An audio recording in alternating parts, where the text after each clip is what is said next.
So remember, by this time, with all these bands that had collapsed, not worked, every time it happened, I'd gone home and I'd sat with a pen and paper and analysed what had gone wrong. I've got 30 years management experience and many years of teaching management and experience in analysing problems. Every time we hit a problem and a band collapsed, I'll go home and just try and think, what have we done wrong? What isn't working? And so gradually over time, I built up this knowledge of what works and what doesn't work. The principal issue and the golden rule of bands in Uganda is that bands only work in communities. They don't work in schools and outreach projects and NGOs and so on. Just like in England and the UK, in the 19th century when the brass band movement was born, people didn't have cars in those days. Bands were created in communities where people knew each other, where they could walk to band practice, so it didn't cost them any money. Where there's some sense of teamwork, because you're all together, you know each other and so on. The cornerstone of bands in Uganda is they have to be community-based. And there's many reasons for that. I've just talked about transport and so on. But one of the principal things is children aren't silly. When you get to 14, 15 years old, you may be, you're perhaps a year away from your O-levels or something. You're going to get children come and think, what am I going to do when I leave school about my brass playing?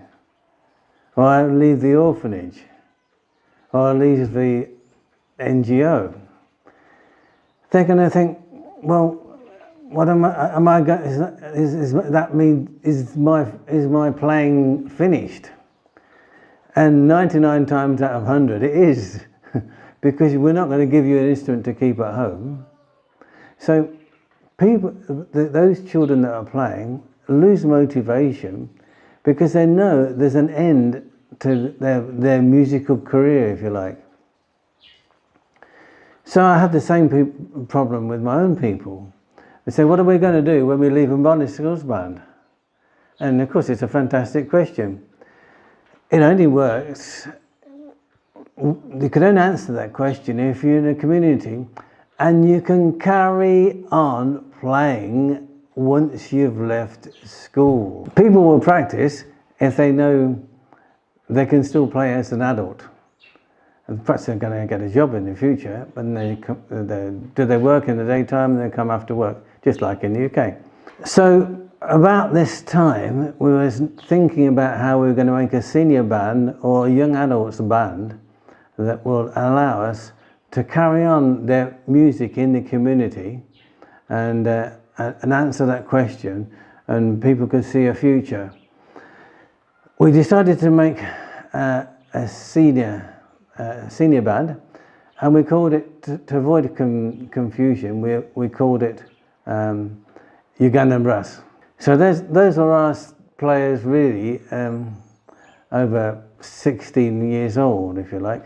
And by taking out the very young ones from Mbale Schools Band, we're able to tackle more difficult music, and we're making some progress. We tried doing a couple of local concerts that didn't work, didn't attract anybody to come. By 2015, we thought, we will heavily advertise and do a big concert in Kampala, the capital. We had to play, we actually hired Serena Hotel, did loads of advertising, played some great music. 11 people came to be in the audience. I drove back the next day from Kampala to Mbale thinking, am I really wasting my time here? Are we ever going to get any interest? And I thought about packing the whole thing in. I thought maybe we'll just try one other thing, and we decided to record a march called Castle Cock, and we just did it in just with a simple camera in our compound in Mbale. I posted on our new Facebook page, not really with any great expectation. I get a bit emotional about some of these things because it brings back some strange memories. We posted that video on the Tuesday, this Castle Cock. By Friday, we had 4.5 million views to make it the most watched brass band video in history. What did it tell us? What did it tell us? It told us, of course, all these views were not in Uganda, they were outside Uganda. What it told me was there's no interest really in brass music in Uganda, because nobody came to the concert and nobody who liked the band playing Castle Cock was in Uganda either. The interest was outside the Uganda. People in other countries loved the idea of Africans playing music to a good standard. So all our support came from all over the world, especially in Brazil. We became, almost overnight, we were on the national TV, we were a sensation. So by this time I'd started 14 brass bands, 9 of them had collapsed, 5 of them are still going, and Mbale School's band had become the most widely seen brass band in the world.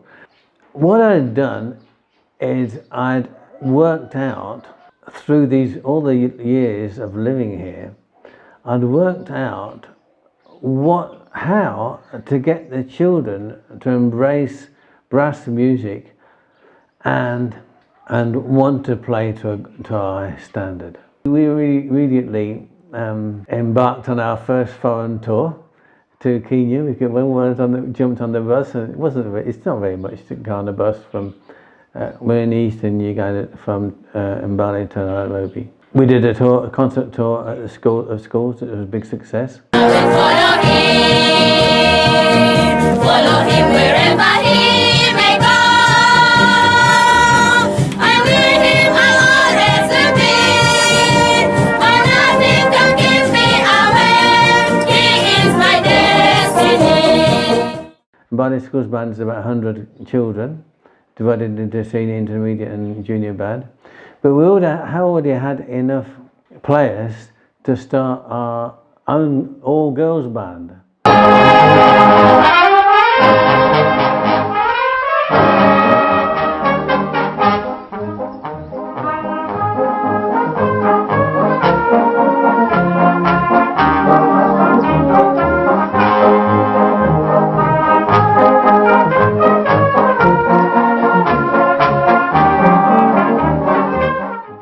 So that was another big first, 2 million views for that. We published a video of us playing All About That Bass, 2 million of that, 2 million views, thousands of likes, more comments than we could possibly respond to. And we had such fantastic success. The reason for that success is that I'd become, if you like, a Ugandan. I'd married a Ugandan and I'd adopted loads of Ugandan children. I'd become part of the community. I wasn't living in some fancy hotel, not what I was living in the village. I was sharing the problems that the people shared. I was helping children when they were sick.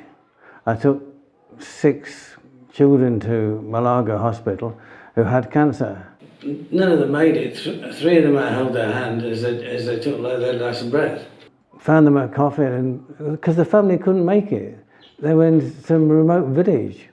And I took one girl back to the village at midnight. I didn't do that for any sort of recognition. I did it because I was a part of the community. Being that much involved, people remember it.